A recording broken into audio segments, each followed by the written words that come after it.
네, 특징주부터 외신 헤드라인까지 짚어보는 글로벌 비트 시간입니다. 오늘은 뉴페이스와 함께 글로벌 비트 출발을 해보는데요. 체리 앵커와 함께 금요일 특징주들 어떤 것들이 있었는지 함께 살펴보시죠.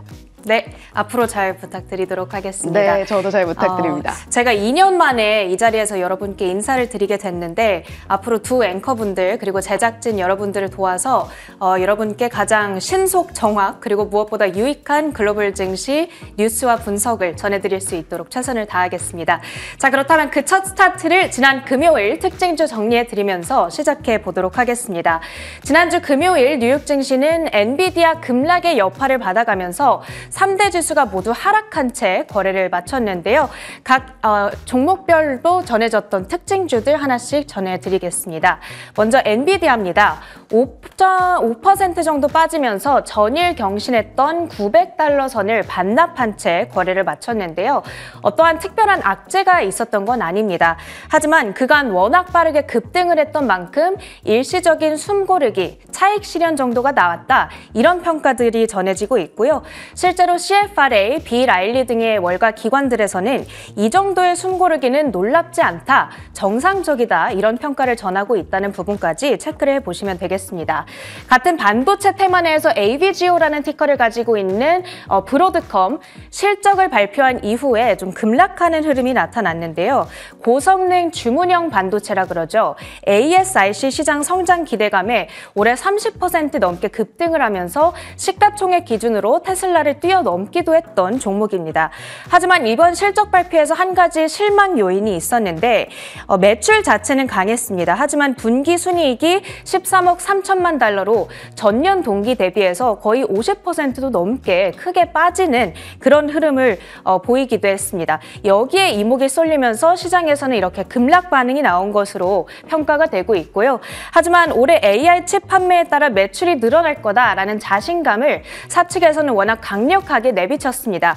그리고 골드만삭스 측에서도 buy the dip 해야 된다. 지금 저가에 좀 사들어갈 기회다. 이런 평가를 내비치기도 했으니까요. 꾸준한 관심이 필요해 보입니다. 자, 그 다음으로 애플 확인해 보겠습니다. 애플은 이날 하락장 속에서도 1% 상승하면서 지수 방어에 나서줬는데요. 전일까지 7거래일 연속 하락을 보였던 애플입니다. 하지만 애플의 주가가 이렇게까지 최장기간 빠졌던 것은 2년 만에 처음이었고요. 이날 하락분을 어쨌든 일부 만회하면서 그래도 170달러 선을 만회한 채 거래를 마쳤습니다. 그럼에도 주간 기준으로는 여전히 마이너스 5%권에서 거래를 마쳤다는 점 체크를 해보시면 되겠고요. 다음으로는 필수 소비재 쪽에서 코스트코 확인해 보겠습니다. 코스트코가 실적을 전한 후에 크게 하락하는 움직임이 나왔는데요. 2분기 회계연도 매출이 584억 4천만 달러로 발표되면서 컨센서스를 밑도는 수치였습니다. 아무래도 연말 연휴가 껴있는 분기였다 보니까 눈높이 자체가 좀 높기도 했고요. 그리고 이 기간에 유가가 크게 떨어지면서 이 가스 카테고리의 매출이 생각보다 부진하게 나왔다는 점 역시 악영향을 미쳤습니다. 하지만 그 외적으로 봤을 때에는 전반적으로 괜찮은 실적이었습니다. 전 세계적으로 고객의 트래픽이 증가를 했고요. 그리고 이커머스 매출 역시도 두 자릿수 성장세를 나타냈습니다. 그러면서 스티페를 비롯한 7개 월가 기관에서 목표가를 높여 잡는 그런 흐름이 나타나기도 했고요. 이날 주가는 7.6% 하락한 채 거래를 마쳤습니다.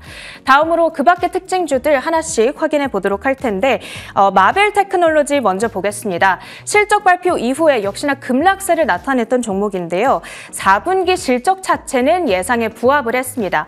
하지만 1분기 가이던스가 기대 이하였고 무선 인프라 등을 포함한 제품 수요의 둔화를 그 이유로 들었습니다.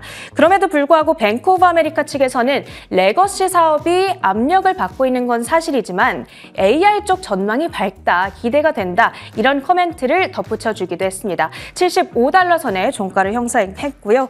다음으로는 일라이릴리도 확인해 보도록 하겠습니다.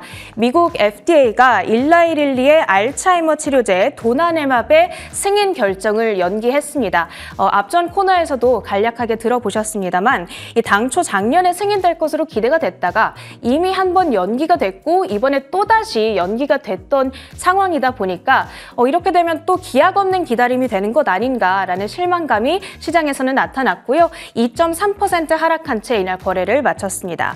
다음으로는 카바나까지 확인해 보도록 하겠습니다.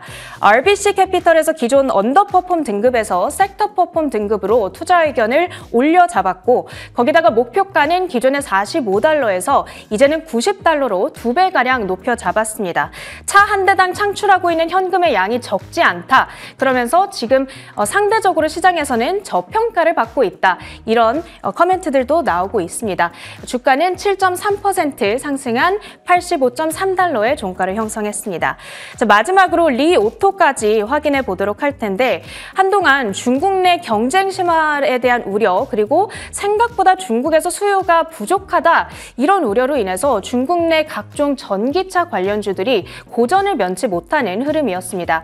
하지만 그 가운데에서도 리오토의 경우에는 지난달 실적 발표에서 뜻밖의 양호한 결과를 발표하면서 그간의 하락분을 일부 되돌려 놓는 흐름이 나타났었고요.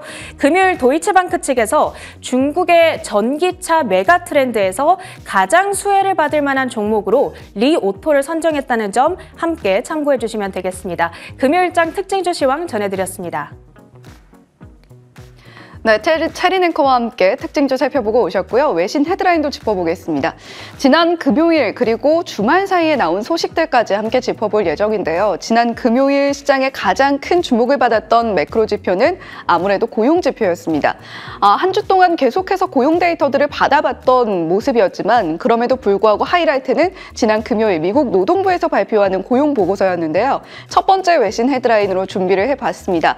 일단 전반적으로 고용 자체는 늘었는데 실업률도 함께 증가했고요. 1월 발표분에 있어서도 하향 조정으로 수정치가 발표가 됐기 때문에 이런 부분들을 종합적으로 고려했을 때는 고용 시장이 냉각 신호를 보이고 있다라는 해석이 나오고 있습니다. 어떤 내용들 발표가 됐는지 구체적으로 함께 확인해 보시죠. 현지 시간 8일 미 노동부는 2월 미국의 비농업 일자리가 전월 대비 27만 5천 건 증가했다고 밝혔습니다. 이는 월스트리트 저널이 집계한 전문가 전망치 19만 8천 건은 물론 앞선 12개월의 월평균 증가폭인 23만 건을 웃도는 수치입니다. 다만 지난 1월의 고용 증가폭이 35만 3천 건에서 22만 9천 건으로 대폭 하향 조정됐고 2월 실업률도 3.9%로 전월 대비 0.2%포인트 상승, 전문가 전망치인 3.7%보다 높게 집계됐습니다.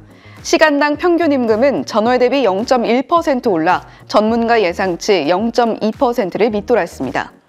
자, 그렇다면 시간당 평균 임금 그리고 실업률은 어떻게 변화를 보이고 있는지 함께 살펴보시죠. 일단 시간당 평균 임금은 위쪽 그래프로 보시면 될 것 같습니다. 2024년 2월에는 4.3%로 나타났다라는 부분 함께 보고 계신데요. 살짝 꺾이는 모습 함께 보고 계시고요. 실업률의 경우에는 3.9%로 고개를 드는 모습을 보여주고 있습니다.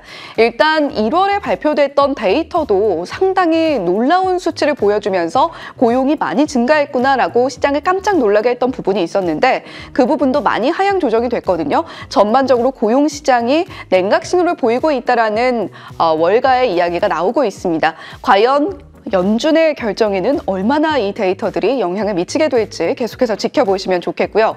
다음 헤드라인으로 이어가 보겠습니다. 이번에는 주말 사이에 나왔던 소식인데요. 미국은 계속해서 셧다운을 연장하고 있습니다. 일단은 셧다운 위기는 계속해서 가까스로 피해가고 있는 모습인데 일단 8일에 있었던 셧다운 합의 어떻게 나왔는지 함께 살펴보시죠.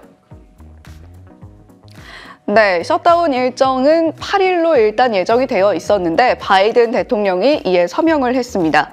조 바이든 미국 대통령이 4,600억 달러, 우리 돈 약 607조 원 규모의 일부 부처 예산안에 서명하면서 미국 연방정부가 셧다운을 면하게 됐습니다.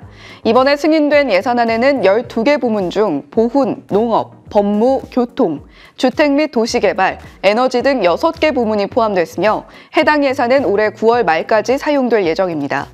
이제 미 의회는 22일까지 국방과 노동, 보건 등 남은 6개 부문의 예산안을 처리해야 합니다. 현재 공화당 일부 강경파 의원들의 지출 삭감 요구가 큰 상황이어서 나머지 예산안 처리도 난항을 겪을 전망입니다. 자, 현재 미국의 국가 채무는 세 달에 1조 달러씩 늘어나고 있는 모습을 보여주고 있는데요. 그만큼 미국의 국가 부채가 빠른 속도로 늘어나고 있다라는 반증입니다. 계속해서 8일에 일단 큰 산을 하나 넘었다면 22일에도 추가적으로 예산안 합의에 성공을 해야만 셧다운을 피해갈 수가 있는데요.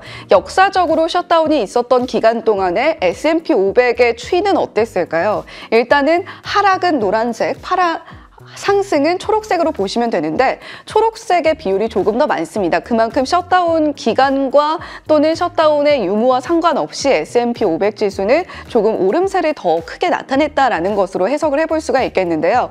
일단 셧다운은 피해가고 있는 미국이지만 국가 부채가 계속해서 늘어나고 있다는 점, 연준의 결정에도 함께 영향을 미칠 수밖에 없는 상황이기 때문에 우리가 계속해서 주시를 해야 될 이슈가 될 것 같습니다. 자, 세 번째 헤드라인으로 이어가 보겠습니다. 지난 주말 사이에 나왔던 추가적인 중요한 소식은 칩스법 업데이트 내용인데요. 블룸버그 통신의 보도입니다. TSMC가 추가적으로 칩스법의 수혜를 받을 수 있을 것 같다라는 보도인데 확정적으로 발표된 내용은 아닙니다만 이제 시선은 삼성전자가 또 얼마를 받을 수 있을 것인가 이쪽으로 옮겨가고 있는 분위기입니다. TSMC와 관련된 칩스법 업데이트 내용 함께 살펴보시죠. 대만 반도체 기업 TSMC가 미국 반도체법에 따른 보조금을 50억 달러, 우리 돈 6조 6천억 원 이상 받게 될 거라고 블룸버그 통신이 보도했습니다. TSMC는 현재 미 애리조나주에 공장을 짓기 위해 400억 달러를 투자하고 있으며 현재 보조금 관련해 진행 중인 미국 정부와의 대화에 진전이 있었다고 밝혔습니다. 블룸버그는 TSMC뿐 아니라 미국의 마이크론, 한국의 삼성전자도 수십억 달러를 지원받을 예정이지만 금액은 유동적이라고 전했습니다. 네, 이렇게 TSMC, 삼성전자를 비롯해서 추가적으로 칩스법의 수혜를 기대하고 있는 기업들은 상당히 많습니다. 지나로몬도 상무장관 역시도 어떤 기업들은 칩스법을 통해서 기대했던 만큼의 보조금을 받지 못하게 될 수도 있다라는 이야기를 일찍이 내놓은 바가 있는데요. 미국은 현재 반도체 굴기를 미국 쪽으로 끌고 오기 위해서 상당한 노력을 기울이고 있습니다. 칩스법 역시도 그 일환 중에 하나인데 지금 현재 어느 정도 미국이 선도하고 있느냐를 위쪽에서 나타내고 있고요. 특히 선단 공정, 최첨단 공정에 있어서의 비율도 함께 나타내고 있습니다. 미국은 이 모든 분야에서 본인들이 1위로 올라서겠다라는 불기를 드러내고 있는 것인데 이번 칩스법에 있어서 약간의 계속해서 연기와 또 인텔은 많은 부분을 가져가는 반면에 미국 외의 기업들이 보조금이 좀 축소될 수 있다라는 이야기가 끊임없이 나오면서 조금씩 잡음은 있습니다만 일단 삼성전자까지도 칩스법의 수혜를 받을 수 있을 것이라는 전망 속에서 얼마나 지원금을 받을 수 있게 될지까지 주목해 보시면 좋겠습니다. 자, 마지막으로 비트코인 소식 전해드리겠습니다. 지난 금요일에는 7만 달러 선까지도 돌파를 해냈던 비트코인이었는데요. 비트코인의 이러한 랠리와 함께 블랙록의 비트코인 ETF가 정말 빠른 시간 안에 100억 달러 수준을 돌파해냈다는 소식입니다. 이렇게 비트코인 랠리가 계속되고 있는 와중에 현재는 비트코인이 6만 7천 달러 선에서 횡보세를 보이고 있는데요. 대신에 솔라나가 10% 넘는 상승폭을 보이면서 움직임 나타내고 있으니까요. 알트코인 투자하시는 분들도 참고해 보시면 좋겠습니다. 유가는 지난 금요일에 소폭 1% 넘게 하락하면서 78달러 선에서 거래를 마쳤다라는 부분까지 함께 체크해 보시면 좋겠습니다. 지금까지 글로벌 비트 전해드렸습니다.